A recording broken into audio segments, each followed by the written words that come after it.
dan gua Variat. Jadi kita di sini mau ngomongin apa nih, Din? Kita hari ini bakalan ngomongin yang lagi relate banget di kalangan Gen Z.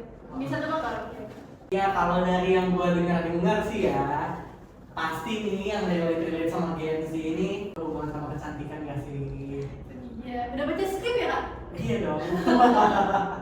Kayak kali ini kita bakalan ngebahas tentang beauty privilege atau good looking privilege. Ini kayaknya lebih seru kalau kita ngajak narasumber gak sih? Atau teman-teman kita nih?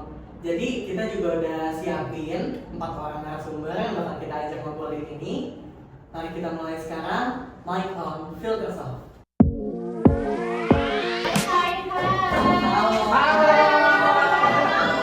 Tiba-tiba jadi rame banget. Karena anak-anak Gen Z ini kalau datang tuh langsung berisik ya. Langsung berisik banget ya kalau datang. Mungkin kita perkenalan dulu Perkenalan nih. dulu gak sih? Nah, halo, nama gua Fahru. Nama gue Dewi. Halo, nama gue Eja. Halo, nama gua Jordan. Kita Gua mau nanya dong, sebenarnya kalian tuh pernah dengar nggak sih good looking privilege atau beauty privilege lah, sering mungkin. Pasti pernah pernah. Cuma sehari-hari gitu. Medsos sih paling banyak. medsos emang kayaknya tempat Semuanya ada gitu. Informasi. Tapi menurut kalian sendiri dari pendapat kalian, beauty privilege atau good looking privilege tuh mitos atau fakta?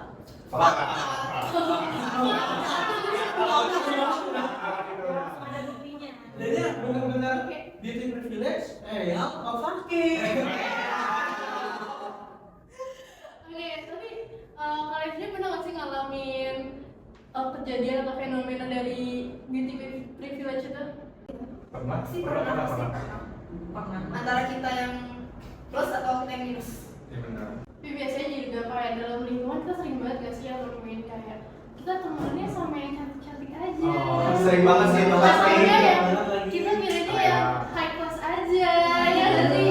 Itu sering banget sih, apalagi tuh lingkungan kampus kita kan ya. Banget ya. Waduh. Jauh sih banget. Stereotyping gitu ya jadinya Iya. ya. Oke, mungkin gue mau nanya nih, kalian tuh ada yang bisa jelasin nggak sih mungkin buat teman-teman yang nonton sekarang good looking privilege itu apa sih? Kayak menurut gua tuh beauty privilege tuh suatu keistimewaan pribadi itu kayak kecenderungan fisik mungkin atau kayak kepintaran. Itu lah pokoknya. Jadi kayak punya teman banyak loh kalau misalnya cantik, ganteng gitu. Intinya kalau yang gue tangkap sih ya, beauty privilege atau good looking privilege itu merupakan keistimewaan pada seseorang yang memiliki entah kecantikan atau ketampanan, kepintaran yang lebih di apa ya bahasanya diagung-agungkan oleh masyarakat. Betul sih. Ya kayak mungkin kalian juga pasti sering lihat lah ya kalau ada lowongan pekerjaan biasanya ada syarat berpenampilan Iya. Tapi sayangnya untuk zaman sekarang ini kita sering banget beauty privilege ini dikonotasikan sebagai hal yang negatif. Itu sayang banget sih. Betul sih. Tapi menurut kalian perlakuan atau dampak nih dari good looking privilege itu di dunia pendidikan gimana? Karena kalau dari gue sendiri nih ya, gue waktu SD gue pernah banget punya biasa di zaman SD masih yang kayak anak-anak circle-circlean, kubu-kubuan, terus gue tuh yang kayak milihnya tuh temennya yang cantik-cantik doang. Oke. Di SD. Jadi ini kayak ketua geng gitu ya. Aduh, ketua Aduh. Dia kuliah sih. Sekarang dia lagi kuliah nih ya. Gimana ya? Iya dong, ini kan filter soft ya. Jadi kayak maksudnya lo di kelas, rata-rata kan dosen ya, apalagi dosen kan ya udah lo bikin kelompok sendiri gitu. Nah itu kayak, lo sama gue kayak kita yang kayak Benar, kita kalau bisa apa itu bakalan tertinggal. iya tertinggal. Terus kayak pas kita lihat itu kelompoknya kayak isinya gini semua lah. Terus kita emang kita segitunya ya kan. Sedih banget. Sedih banget ya jadinya ya. Merasa tersingkirkan sendiri ya. Segitu gak pantasnya musik Astagfirullah. masuk ke dalam lingkungan. Berarti emang benar-benar dampak dari good looking privilege nih ini banget sih. Parah ya. Dampak banget sih buat kita yang kayak gini. Padahal kayak sebenarnya ya good looking privilege bukan harus yang dibeda-bedain kan, lebih Iya. kayak ya udah lu punya penampilan yang bagus itu emang udah harus kewajiban gitu. Tapi nggak harus dilihat dari penampilan secara fisik gitu loh. Nah, sama gue mau nanya lagi nih, kalau menurut kalian nih standar kecantikan di kita tuh kayak gimana sih? Coba dong dari Apakah perlakuannya beda atau mungkin mereka dianggapnya berbeda atau kayak diagung-agungkan gitu, mungkin kayak ketua ini atau kayak punya standar kecantikan tuh harus yang kayak rambutnya panjang, Kulit putih. Iya benar. muka mulu, Iya benar. Jerawatan tinggi. itu gue insecure. Iya, gue juga. Astagfirullahaladzim. Apalagi gua ya. Semua yang disebutkan, semua yang disebutkan nggak ada yang gue gitu. Menurut kalian sendiri, beauty privilege dari dampak negatif itu ngaruh nggak sih ke psikologi seseorang? Kalau itu ngaruh sih. Karena kalau misalkan orang ngerasa gitu ya, dia beda-beda ini sama orang yang kelihatannya jauh lebih good looking daripada dianya, itu pasti bakal kepikiran kan. Itu otak tuh bakal terus-terusan kira tuh negatif, kayak kok gak kayak gini, dianggapnya kayak gini, gue gak pantas kan buat jadi teman-teman kalian, atau gue gak pantas kan buat diperlakukan sama dengan yang lain. Jadi ngerti dia, jadinya pasti berpengaruh banget saya buat mental kita, apalagi kalau orang itu sampai kayak dikatain atau dibully kayak gara-gara hitam lu gitu. Berarti. Ya kan banyak kan. Banyak. Apalagi sekarang kita pakai sebutannya maghrib. Guys, maghrib tuh indah guys. Maghrib tuh Tidak senja guys. Sholat. Sekarang tuh susah banget nggak sih buat bikin pola pikir generasi sekarang tuh kayak bisa nggak sih lo mikir perasaan orang? Betul. Karena Karena sering juga sih ya. ya, dan juga ya kecantikan orang-orang tuh banyak gitu loh, nggak harus kulit putih, rambut panjang. Banyak loh orang-orang yang kulitnya hitam eksotis tapi bagus gitu loh, cantik. Model. Iya, banyak loh Iya. kayak gitu. Menurut kalian sendiri, kalau di sosmed kayak kan kita sering banget ya baca-baca komen kayak "Ih, maghrib loh, ih auranya Isya banget." Tapi menurut kalian sendiri gimana, kayak standar kecantikan atau dampak dari beauty privilege di sosial media sendiri? Emang dia tuh cantik banget, tapi yang ngomong kayak gitu tuh cantik.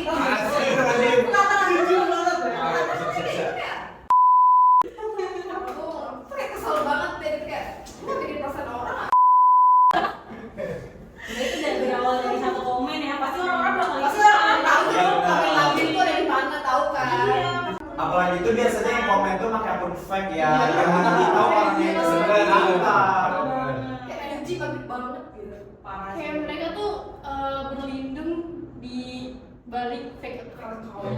Lo punya fake account nggak? Alhamdulillah nggak punya. Untuk saat ini sih belum punya. Oh, Saat ini. Tapi kalian tahu nggak sih kayak contoh studi kasus nih yang siapa ya waktu itu yang pernah masuk penjara, terus dia tuh malah kayak dibikin di edit video gitu loh. Oh, Yusman. Oh iya, iya. itu mau Kriminal itu kan. Iya.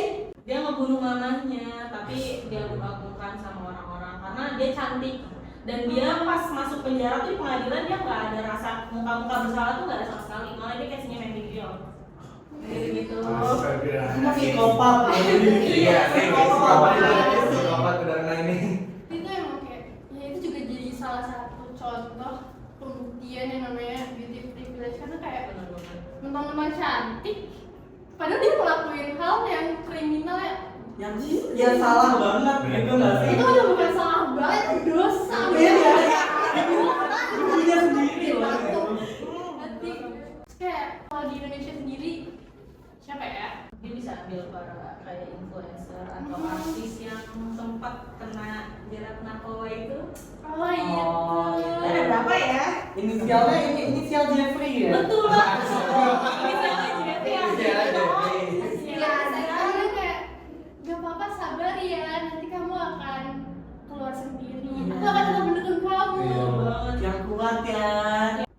Menurut kalian tentang kata-kata medium ugly dan sebagainya yang lagi banyak dipakai itu, menurut kalian tuh gimana sih?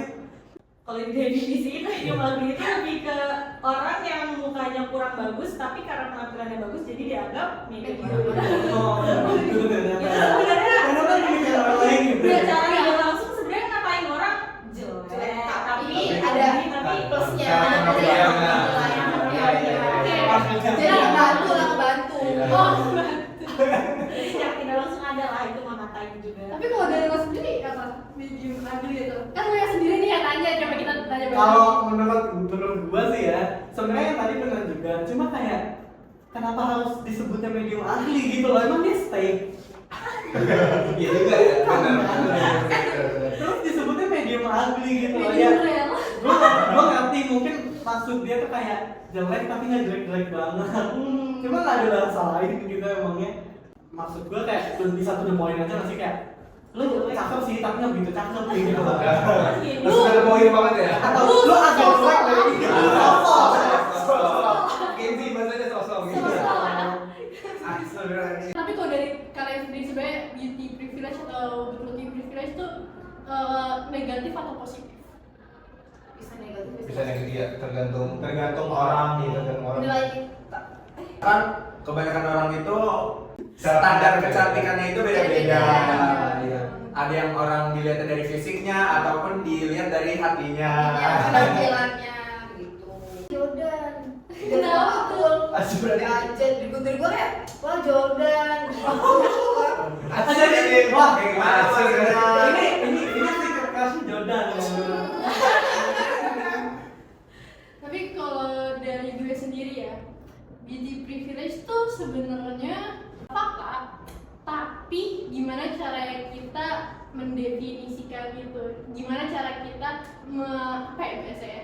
Jadi intinya gimana cara kita melihat seseorang tuh cantik apa enggak itu bukan dari secara fisik. Tuh. Iya, karena kan kecantikan orang-orang tuh bisa dilihat dari banyak hal gitu loh. Kayak misal dia emang wah hatinya baik banget, dia tuh kalau ngebantu orang tulus. Cuma walau emang banyak juga orang yang jelek, hatinya busuk juga banyak. Siapa tuh? Masa disebut? Beauty privilege tuh dampak negatifnya parah banget sih. Betul. Itu kita bisa ya salah satunya penyakit mental itu tuh kayak ya contohnya bullying Iya. dari fisik kan itu juga sama aja kayak lo lebih mementingkan yang cantik dan sedangkan yang jelek atau mungkin dia sebenarnya cantik tapi karena ada perlakuan dia juga yang minus lah itu berpengaruh banget sih. Iya benar sih, gue setuju banget karena apalagi di sekarang ini banyak banget tuh yang di sosmednya benar-benar isi komennya tuh kayak kok lu bisa sih pede banget, lu kan jelek. Atau lo kayak Lu jelek sadar diri lah kayak gitu. atau lo misalnya kayak ceweknya cantik cowoknya jelek. Iya, terus pasti dikata-katain banget gitu. Kayak, iya lo tuh lebih cocoknya sama yang lebih ganteng tau daripada ini. Kayak, biar itu dari mana? Oke, jadi pelajaran hari ini yang bisa kita dapat dari obrolan hari ini, jangan membeda-bedakan orang hanya dari penampilan fisiknya aja. Karena kita nggak tahu di balik penampilan fisik itu ada orang yang seperti apa di dalamnya. Juga harus banget nih peduliin perasaan orang gimana di secara media sosial ataupun di kehidupan sehari-hari. Kita juga harus peduliin banget yang namanya perasaan mereka gitu. Iya. Kita juga nggak bisa melihat mereka cuma dari secara fisik melalui wajahnya atau badannya, tapi kita juga harus lihat ya gimana sih sifat dia, Betul. terus juga perlakuannya dia atau mungkin dari penampilannya dia juga. Karena kan mungkin banyak juga yang kayak yang mungkin yang kita bisa bilang wajahnya nggak sesuai dengan standar kecantikan orang-orang, tapi dia dress well. Ya. Dan juga jangan lupa banget bahwa kalian juga harus peduli dengan kesehatan mental orang lain karena apa yang kita ucapkan bisa berpengaruh besar di kehidupan mereka. Dan yang paling penting kalian juga tetap harus sayang sama diri kalian sendiri, cintai diri kalian sendiri karena kalian cantik dan ganteng apa adanya. Itu teman-teman. Mungkin sekian dari kita. Thanks for watching. Dadah. Bye.